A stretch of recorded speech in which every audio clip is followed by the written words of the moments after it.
आपण पाहत आहात महाराष्ट्र टुडे न्यूज।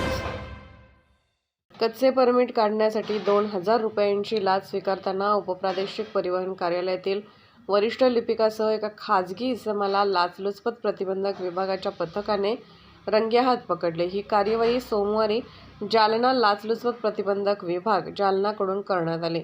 मागील काही दिवसांपासून उपप्रादेशिक परिवहन कार्यालयातील कामासाठी काही कर्मचाऱ्यांना पैसे द्यावेच लागतात अशी चर्चा होती। दरम्यान 26 फेब्रुवारीला उपप्रादेशिक परिवहन कार्यालयाकडून टूर्स अँड ट्रॅव्हल्सचा व्यवसाय करण्यासाठी कच्चे परमिट तक्रारदाराला काढायचे होते। त्यासाठी 3,000 रुपयांची मागणी खाजगी इसमाकडून करण्यात आली।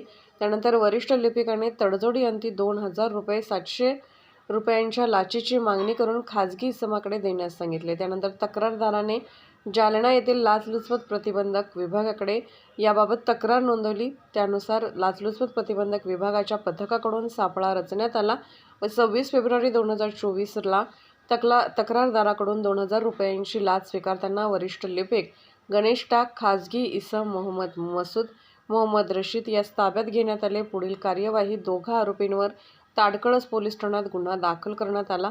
संबंधित कार्यवाही पोलीस उपअधीक्षक किरण बेडवे व त्यांच्या पथकाने केली। महाराष्ट्र टुडे मराठीसाठी ब्युरो रिपोर्ट मेहबूब शेख।